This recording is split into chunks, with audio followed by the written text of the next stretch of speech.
España. Muchísimas gracias en primer lugar a la Sociedad Peruana de Oftalmología, su filial sur, por invitarme a este curso internacional de queratocono, que sé que se está produciendo en la fantástica ciudad de Arequipa, ciudad en la que estuve hace 2 años por invitación vuestra y que fue fantástico, debo recordarlo. Y también gracias al doctor Jorge Velasco por invitarme a dar esta visión panorámica sobre el pasado, el presente y el futuro de los segmentos intracorneales para el tratamiento del queratocono.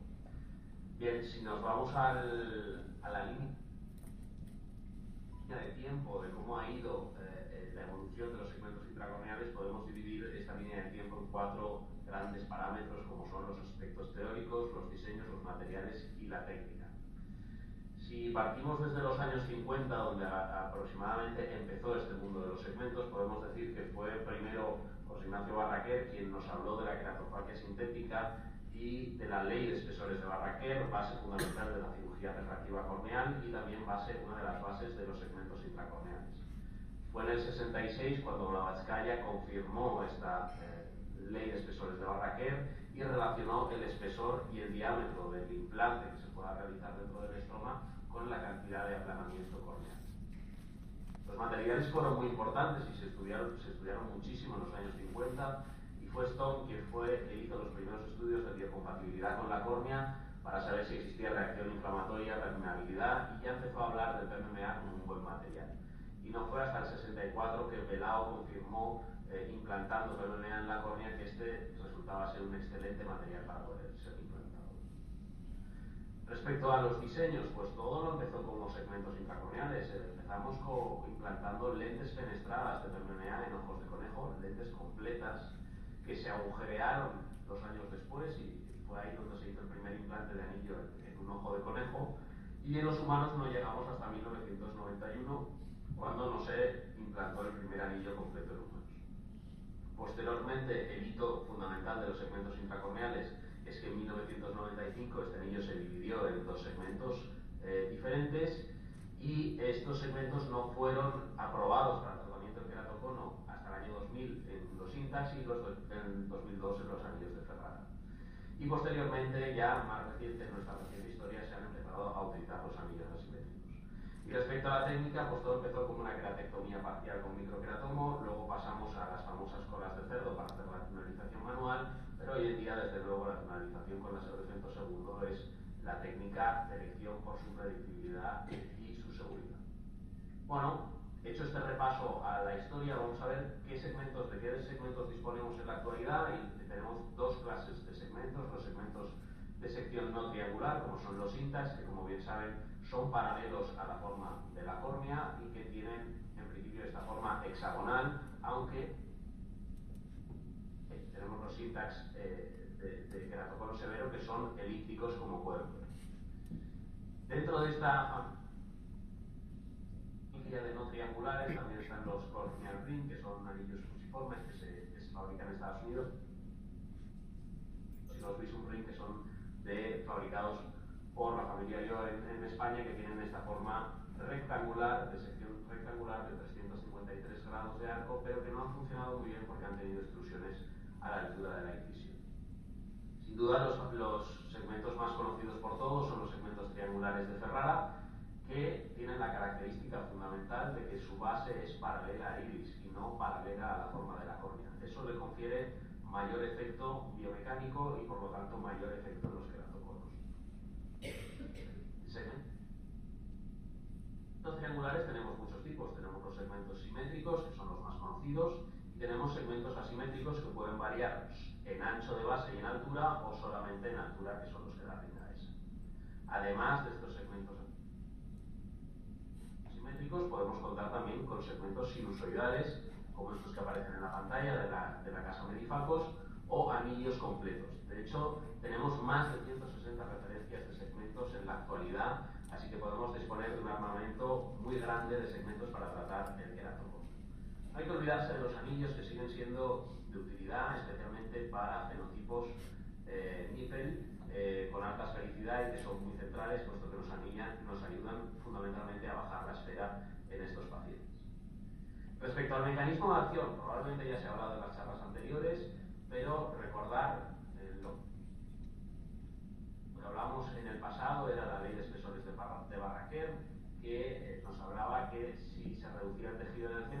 se incrementaba la periferia, la córnea se podía aplanar.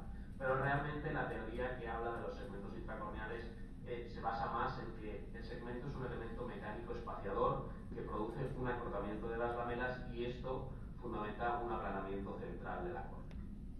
De hecho, como se puede ver en esta imagen de anatomía patológica, las lamelas anteriores tienen que pasar por encima y rodear el segmento para poder seguir su trayecto. Esto lo que producen es el aplanamiento central.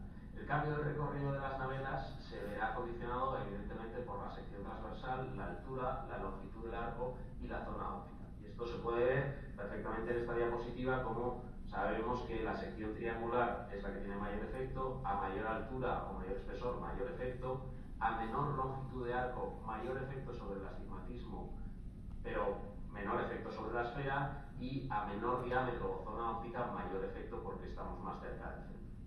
Pero esto es lo que conocemos hasta ahora, pero últimamente estamos hablando mucho sobre una palabra que es el estrés. El estrés que se genera en la córnea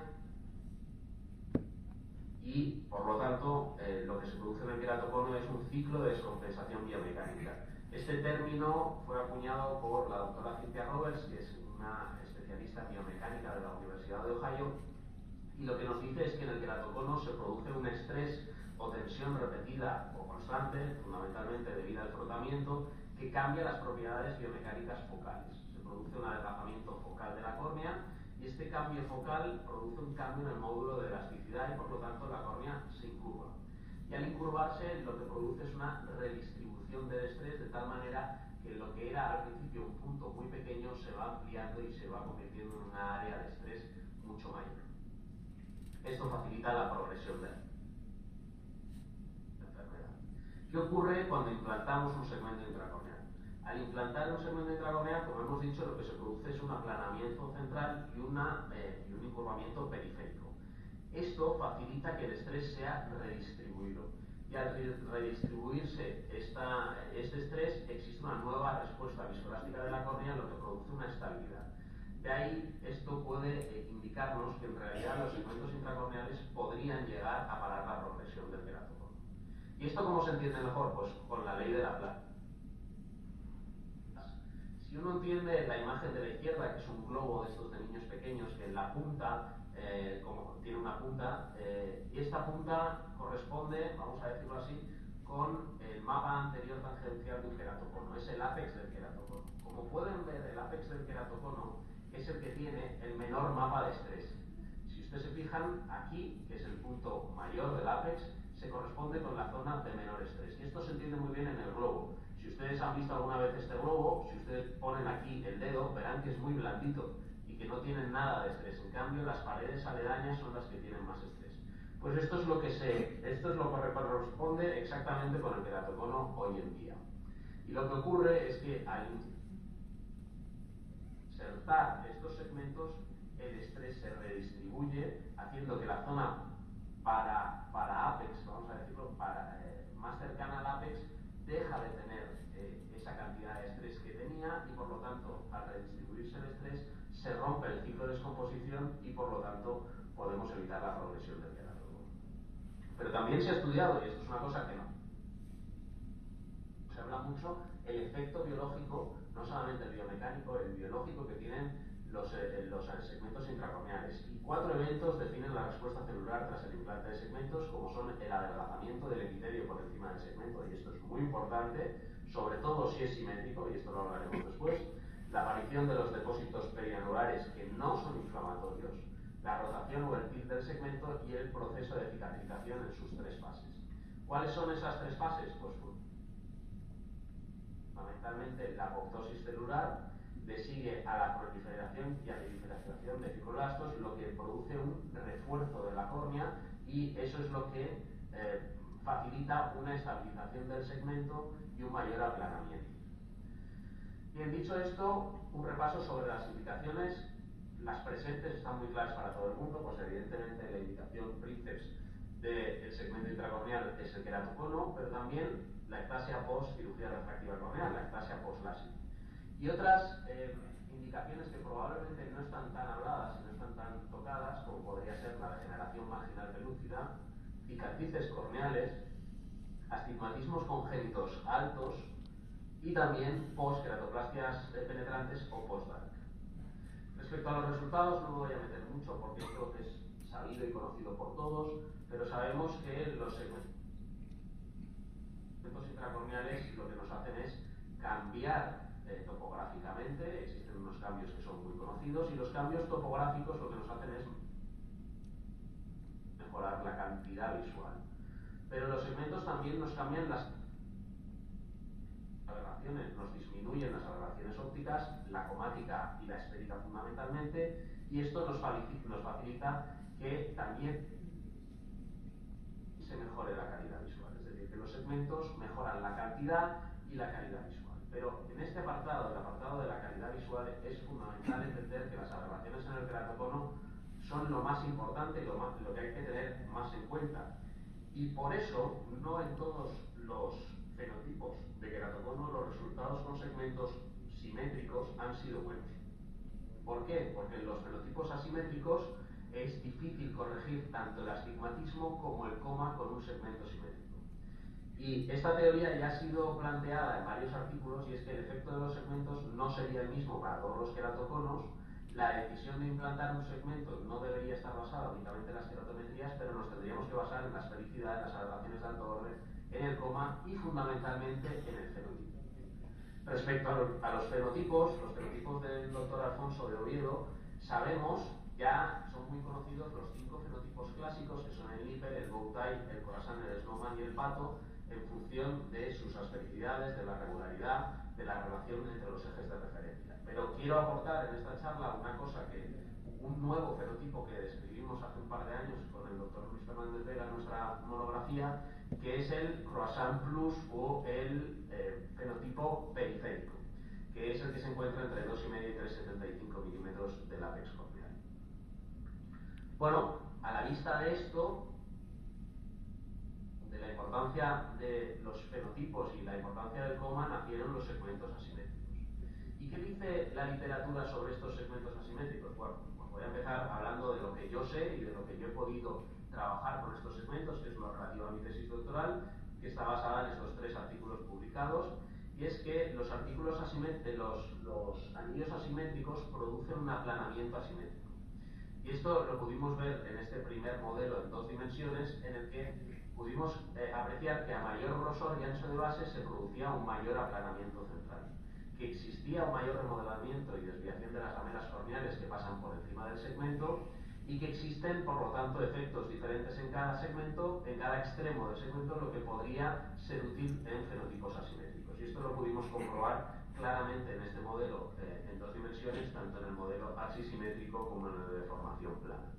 También pudimos entender que el parámetro que más fuerza tiene para el aplanamiento era el espesor del segmento, mucho más que el ancho de la base, pero que la unión entre cambios en el espesor y en el ancho de la base podrían dar todavía mayores aplanamientos.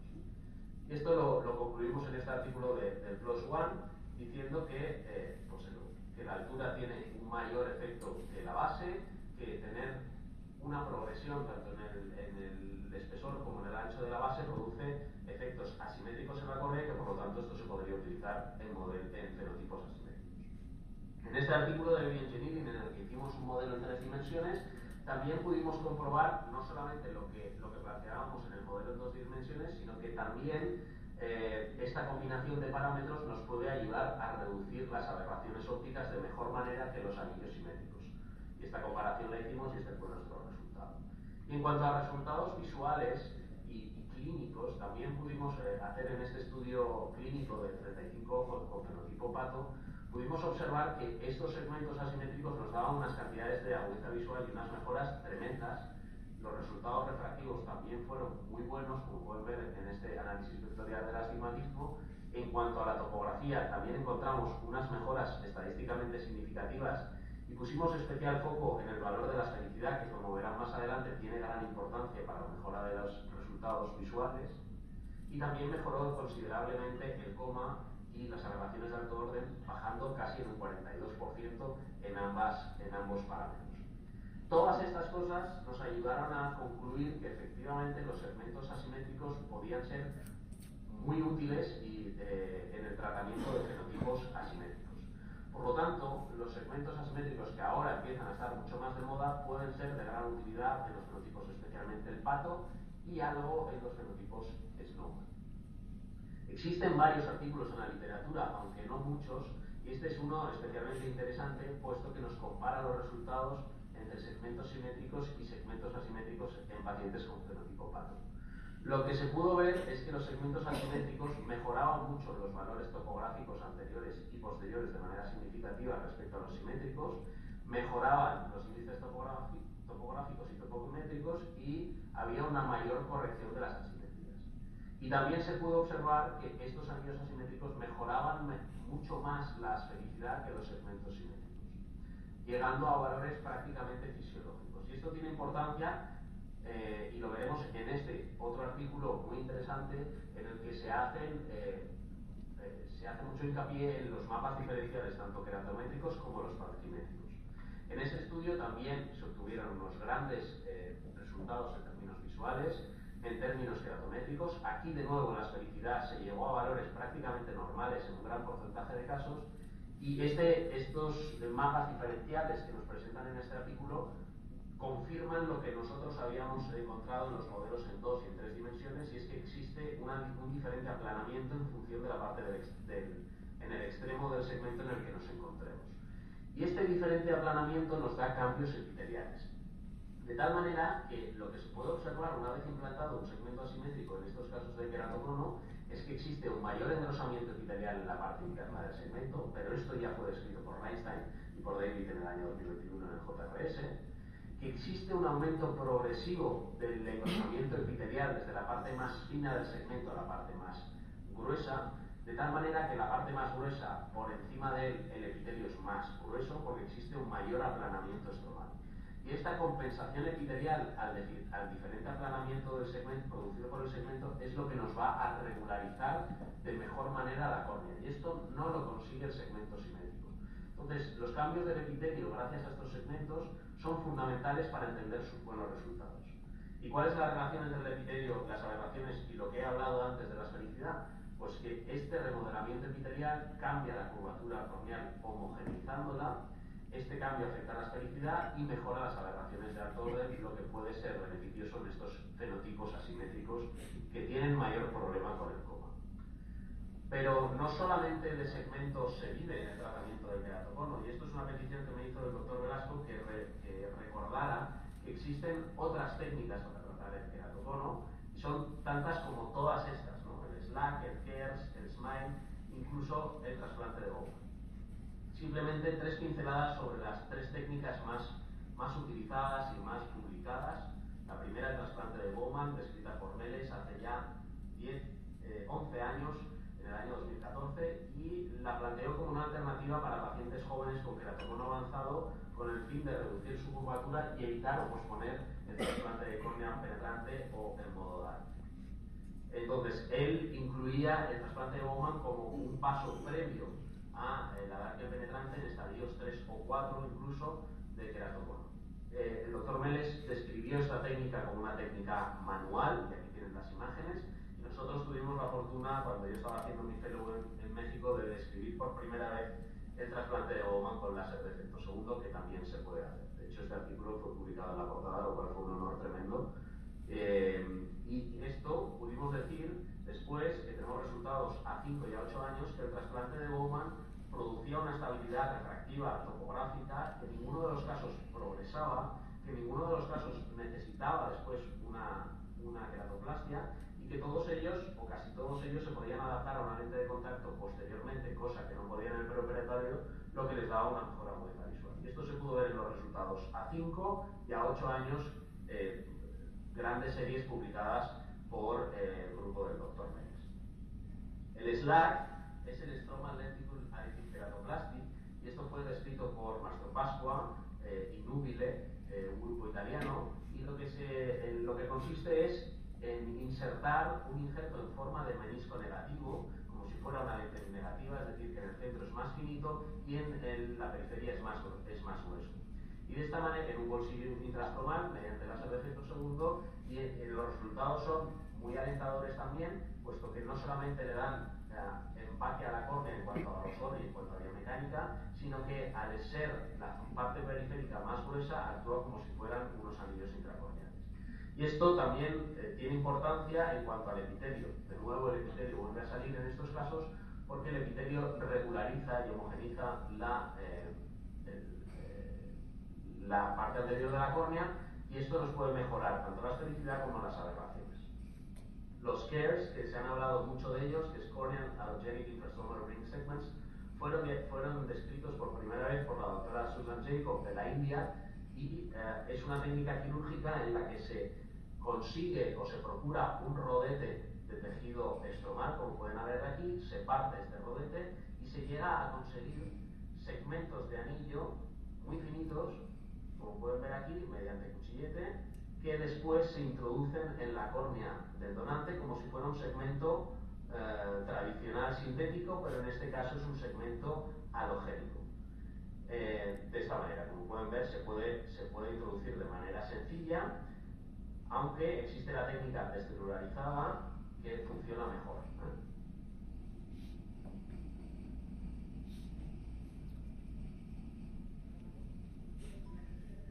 Esto ha proporcionado resultados topográficos espectaculares, hasta tal punto que más de un 50% de los casos descritos por Jacob en su primer artículo ganaron 3 o más líneas. La ventaja fundamental de estos segmentos es que se pueden deshidratar previamente y pueden tener una cierta consistencia, lo que facilita posteriormente su implantación, e incluso se pueden customizar, personalizar, de tal manera que podemos, en base a la topografía del paciente, implantar unos segmentos que pueden irles mejor que otros. Y este capítulo de la doctora Susan Jacob nos lo ofreció y nos lo donó para la publicación de la Sociedad Española de Oftalmología, y nos concluye que los CARES son una buena alternativa para los segmentos sintéticos, puesto que poseen una mejor biocompatibilidad y biointegración. De hecho, no existe riesgo de extrusión. Todavía no se ha descrito una extrusión de un CARES.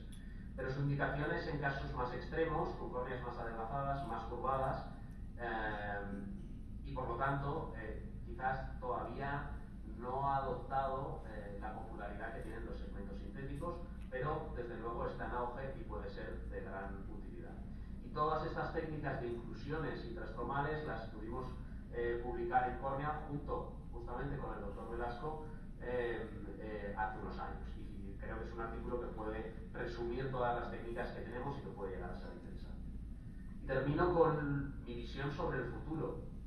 ¿Qué nos depara el futuro? Pues el futuro nos depara mejores instrumentos que nos pueden facilitar el diagnóstico y la clasificación del queratocono, y si eso lo unimos a la inteligencia artificial, al machine learning y al deep learning, se podrán utilizar redes neuronales que nos permitirán predecir los resultados de los segmentos y establecer mejores modelos de evolución para poder tratarlos. De hecho, esto ya existe, ya está publicado. Y en este artículo del grupo italiano, en el que participan también oftalmólogos españoles como Paco Arnalitz y Jorge Jarió, nos hablan de que podemos introducir los datos de las topografías en una red neuronal artificial, y esta red, mediante un algoritmo, nos puede simular la combinación óptima de uno o de varios segmentos intracorneales para alcanzar el mejor resultado topográfico y aberrométrico. Y de hecho, en este artículo compararon dos grupos de 20 pacientes, uno en el que utilizaron la inteligencia artificial para definir dónde colocar los segmentos y cuáles, y otro que seguían los nomogramas convencionales. Y el grupo guiado por inteligencia artificial obtuvo mejores resultados que el grupo con nomogramas convencionales. Y estos resultados nos ofrecen la posibilidad de que la inteligencia artificial vaya a mejorar la predictibilidad y la eficiencia de los procedimientos con segmentos mediante el refinamiento de los planes prequirúrgicos y la personalización del tratamiento.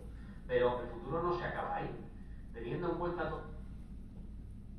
todo esto, los mejores aparatos y el machine learning, esto también nos va a ayudar a crear unos segmentos ad hoc para poder implantar en función de lo que nos dé la